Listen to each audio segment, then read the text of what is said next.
Bismillahirrahmanirrahim. Assalamualaikum warahmatullahi wabarakatuh. Pertama-tama, marilah kita mengucapkan puji dan syukur terhadap kehadirat Allah Subhanahu wa Ta'ala yang mana telah memberi kita nikmat kesehatan dan kesempatan. Sholawat dan salam kita hadiahkan terhadap Nabi besar Muhammad Sallallahu Alaihi Wasallam. Yang saya hormati Bapak dosen pembimbing mata kuliah Prinsip-Prinsip Sistem Informasi dan teman-teman sekalian yang saya sayangi. Pada kesempatan kali ini kami akan membahas tentang aplikasi CBIS dari DSS atau Decision Support System. Sebelum saya mulai materi, saya akan memperkenalkan anggota kelompok 5. Yang pertama yaitu saya sendiri, Sila Kartika Barus. Yang kedua, Taufik Kurahman. Yang ketiga, Anggita Dwi Inayah Borusi Hombing. Dan yang keempat, M. Dio Aryadinata Panjaitan. Pertama-tama, saya akan menjelaskan tentang pengertian CBIS. CBIS atau kepanjangan dari Computer Based Information System atau Sistem Informasi Berbasis Komputer merupakan sistem pengolahan data menjadi sebuah informasi yang berkualitas dan dapat digunakan sebagai alat bantu yang mendukung untuk pengambilan keputusan, koordinasi dan kendali, serta visualisasi dan analisis. CBIS atau Computer Based Information System juga merupakan sistem informasi yang telah menggunakan teknologi komputer terutama pada elemen hardware dan softwarenya. Lanjut ke fungsi CBIS dan tujuannya. Fungsi CBIS menghasilkan informasi yang cepat, akurat, dan dapat dipercaya. Yang kedua, menambah penghasilan atau dalam perusahaan berbasis ekonomi. Menghemat waktu atau time saving, biaya atau cost saving, dan tenaga peningkatan efektivitas. Pengembangan teknologi dan pengembangan personil meningkatkan kreativitas sumber data. Sedangkan tujuan utama CBIS adalah sebagai solusi perangkat lunak untuk akuntansi, penggajian, manufaktur, pembelian dan distribusi dan lain sebagainya. Tren terbarunya yaitu adalah bagi organisasi untuk mengintegrasikan solusi software atau perangkat lunak mereka yang terpisah sehingga memungkinkan bagi manajemen untuk memantau apa yang terjadi di mana saja dalam organisasi secara real time. Komponen-komponen CBIS. Yang pertama ada hardware atau perangkat keras, yaitu perangkat seperti monitor, prosesor, printer, dan keyboard, yang semuanya bekerja sama untuk menerima, memproses, menampilkan data dan informasi. Yang kedua ada software, ini adalah program yang memungkinkan perangkat keras untuk memproses data. Yang ketiga ada basis data atau database, adalah pengumpulan file atau tabel terkait yang berisi data terkait. Yang keempat ada jaringan atau network, adalah sistem penghubung yang memungkinkan bagaimana beragam komputer untuk mendistribusikan sumber daya. Yang kelima, prosedur perintah untuk menggabungkan komposisi di atas untuk memproses informasi dan menghasilkan output yang disukai. Nama saya Taufik Kurahman, NIM 0702212094. Di sini saya akan menjelaskan tentang Decision Support System yang disingkat DSS. DSS adalah bagian dari sistem informasi berbasis komputer yang dipakai untuk mendukung pengambilan keputusan dalam suatu organisasi atau perusahaan. DSS dapat juga dikatakan sebagai sistem komputer yang mengolah data menjadi informasi untuk mengambil keputusan dari masalah semi terstruktur yang spesifik. Komponen DSS. Ada 4 komponen DSS. Di antara lain, yang pertama itu manajemen data. Contohnya, basis data yang berisi data relevan untuk kondisi dan dikelola menggunakan DBMS. Yang kedua, manajemen model. Contohnya, sepaket software meliputi model keuangan, statistik, manajemen sains, ataupun model kuantitatif yang menyediakan kemampuan analisis sistem dan terkait dengan manajemen perangkat lunak. Yang ketiga, manajemen pengetahuan. Contohnya, merupakan blok opsional yang bisa ditambahkan jika ada seorang manajer pengetahuan dan materi pengetahuannya untuk mendukung subsistem lainnya. Yang keempat, komunikasi. Contohnya, pengguna manajer dapat berkomunikasi dengan perintah dari subsistem, dalam hal ini menggunakan user interface. Komponen SPK ada 3 komponen utama. Yang pertama, database management. Manajemen basis data merupakan subsistem dalam data yang terorganisir pada sebuah database. Yang kedua, user interface.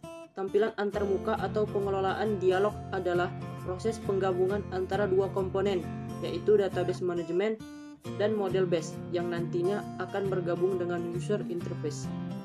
Yang ketiga, yaitu model base. Komponen model base mempresentasikan terkait permasalahan ke dalam format data kuantitatif yang di dalamnya terdiri dari tujuan permasalahan, komponen, batasan, dan hal terkait lainnya. Fungsi DSS yang pertama, membantu dalam pengambilan keputusan atas masalah semi terstruktur. Yang kedua, memberikan dukungan bagi pertimbangan. Yang ketiga, meningkatkan efektivitas keputusan yang diambil lebih daripada perbaikan efisiennya. Yang keempat, kecepatan komputasi dan peningkatan produktivitas. Tujuan dan juga manfaat dari menggunakan decision support system. Yang pertama, membantu pihak manajer ataupun pihak petinggi perusahaan dalam mengambil keputusan dari berbagai masalah yang sifatnya semi terstruktur. Yang kedua, meningkatkan efektivitas dari suatu keputusan yang diambil oleh pihak manajer. Yang ketiga, mampu mengatasi seluruh batasan kognitif saat memproses ataupun menyimpan informasi. Dengan adanya DSS, maka perusahaan bisa lebih mudah dalam memecahkan masalah ataupun melakukan komunikasi pada setiap masalah yang terstruktur maupun tidak terstruktur. Materi akan dilanjutkan oleh teman saya. Assalamualaikum, perkenalkan nama saya Anggita Dwi Inayah Borusi Hombing dengan NIM 0702212083. Baik, di sini saya akan menjelaskan tentang daftar aplikasi sistem penunjang keputusan berbasis web. Yang pertama, SPK keputusan penilaian siswa. Yang kedua, SPK pemilihan jurusan di perguruan tinggi. Yang ketiga, SPK penilaian kinerja karyawan. Yang keempat, penunjang keputusan penilaian kinerja guru. Dan yang kelima, sistem penunjang keputusan pemilihan karyawan berprestasi. Sistem penunjang keputusan evaluasi sistem informasi akademik berguna untuk melakukan evaluasi terhadap kinerja sebuah sistem informasi akademik.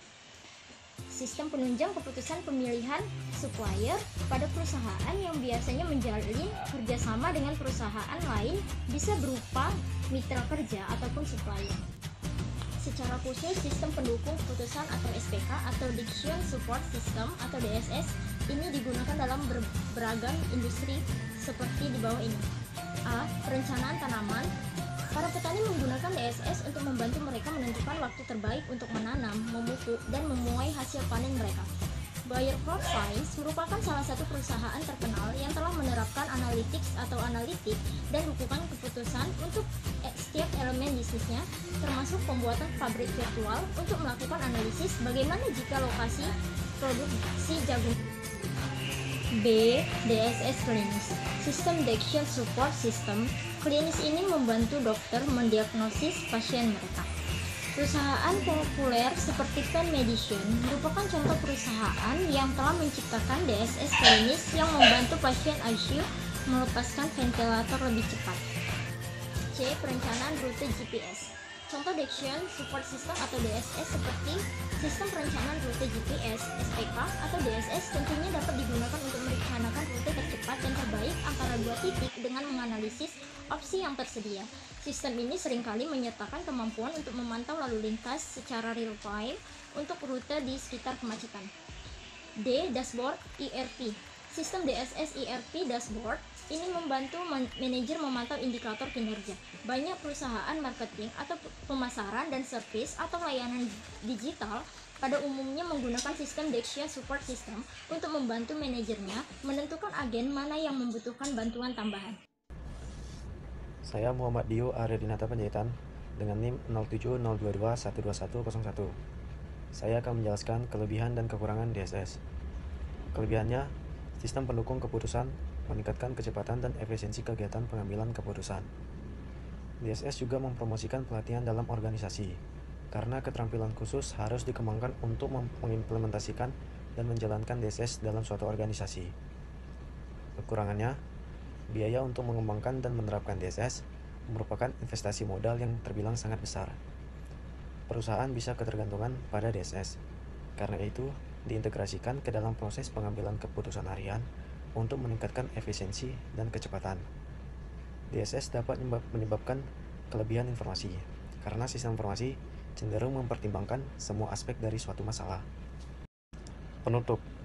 Sistem pendukung keputusan atau DSS dibuat sebagai suatu cara untuk memenuhi kebutuhan seorang manajer dalam membuat keputusan yang spesifik dan memecahkan permasalahan yang spesifik pula. Kesimpulannya, sistem pendukung keputusan adalah salah satu sistem informasi berbasis komputer yang dipergunakan untuk membantu manusia dalam mengambil sebuah keputusan yang baik dan tepat. Tahapan proses dalam mengambil keputusan dimulai dari proses identifikasi, perancangan desain, pemilihan solusi, hingga tahap implementasi program. Demikian beberapa hal yang bisa kami sampaikan pada video ini. Apabila ada tutur kata yang kurang berkenan bagi teman-teman sekalian, kami mohon maaf. Kepada Allah kami mohon ampun. Wabillahi taufiq wal hidayah. Wassalamualaikum warahmatullahi wabarakatuh.